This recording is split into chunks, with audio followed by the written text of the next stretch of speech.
So you know that saying, prepare for the worst, hope for the best? Why don't we prepare for greatness the same way we prepare for the worst?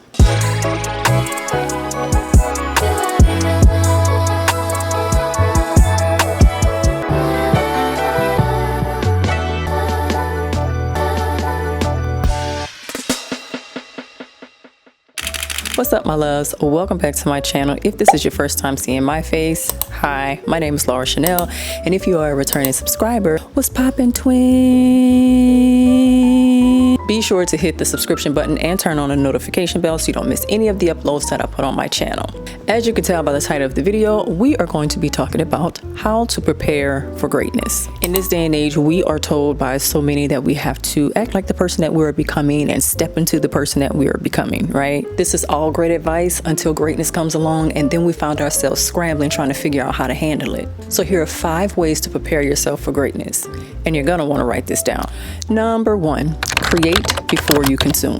So this is a huge habit to integrate into your morning routine, and I myself have fallen short of this a few times, and once it's done, I find it difficult to get back on track with my day. I think it's important to protect the first moves of the day. Do you remember in the How to Acquire Good Taste video where I mentioned auditing your input?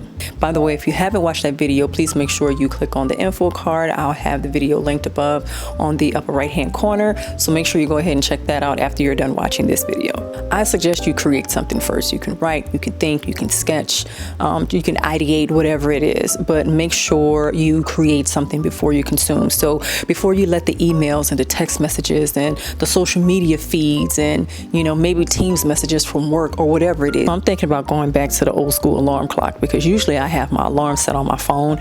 So as soon as my alarm goes off, of course, I pick my phone up, whether it's to hit snooze or to stop the alarm altogether.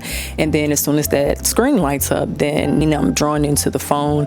Then I start opening tasks like text messages. I'm like, oh, I have notifications. So then that prompts me to open the text messages and open the emails and, you know, the DMs and all of that. So I think that I might just go back to an old school alarm clock at this point. So the idea is to remove the trigger and replace it with something that makes it a little bit more difficult for you to grab your phone or your laptop or whatever and consume other people's voices and other tasks before you allow yourself to have that 30 minutes in the morning, or however much time you decide to give yourself, but to have that personal time in the morning so that you create something, so that it's coming from you rather than it being something that has been influenced by outside voices and outside content. And I understand that this isn't true for everyone, but that's just an idea that I had been taking into consideration, which is to create before you consume. So I like to protect my mornings.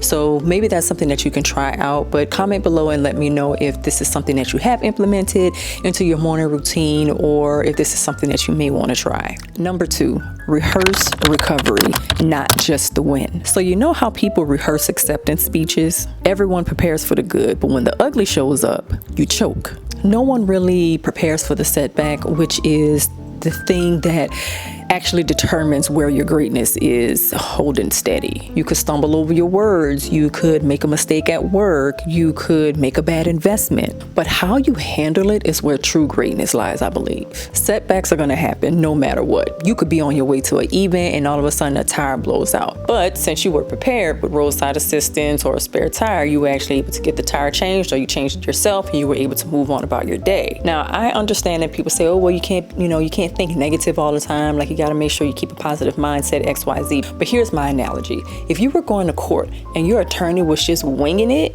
and wasn't prepared for any setbacks, because what if the opponent, like, you know, comes at you with some type of low blow and your attorney is just sitting there fumbling because they weren't prepared?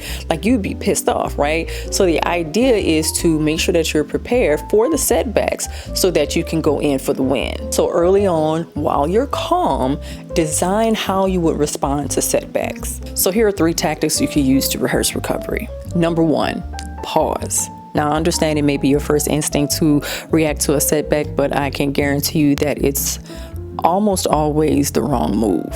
So the art of pausing is a discipline of not acting until the situational spike passes. This is after the emotions have come down from its high. The next thing you want to do is audit. Ask yourself what actually happened and why is this important, or better yet, why is it not important? You can also ask yourself, what does this mean? Ask yourself how or why it happened. It could be something you missed. You never know. So that way you're able to course correct when something happens or before it happens again. Number 3, return to your baseline. So figure out one small action that sort of re-anchors you and brings you back to baseline and down from the reactive high. Believe it or not, this will help you think clearly so you can determine your next move. This is emotional regulation in a sense, so just keep that in mind. Number 3, build self before circumstance. Design the signature details of the woman you are evolving into. What do I mean by that? Well, the check you got to sign for needs a signature, right? So create one and then start practicing writing it.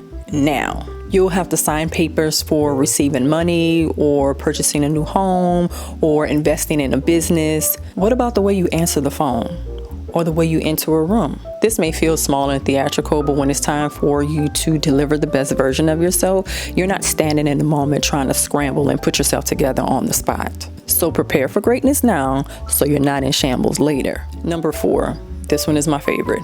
Write a personal constitution.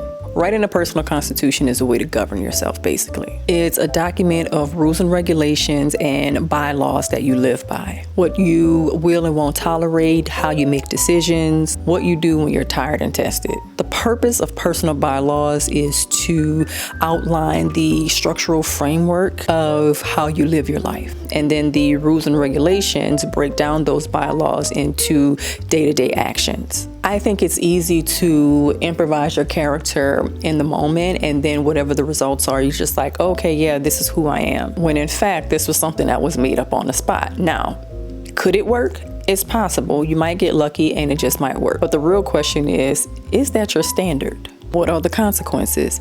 How do you get back on track? And what happens when you step outside of the bounds of those standards? So writing a personal constitution will help you stay in alignment with your purpose. Number 5, practice your future self's habits now. So the person you are evolving into isn't built on one single decision, but it's built through healthy habits. So get intentional about how your day operates and understand what's of importance to you. Let's just say you need to work out because it's pushing a week or it's been over a week since you worked out, and all of a sudden someone offers you an opportunity to come out for drinks and all that jazz, but you know that you haven't worked out in a while. So is the decision to go out for drinks and skip the workout, or will you go out for drinks maybe later, or just skip the drinks altogether and actually do the workout? Developing habits is usually the first piece of advice that people give when there's a shift happening in life. You need to get specific about your goals and what you want out of life. So the thing is, how can you build habits around where you want to go in life when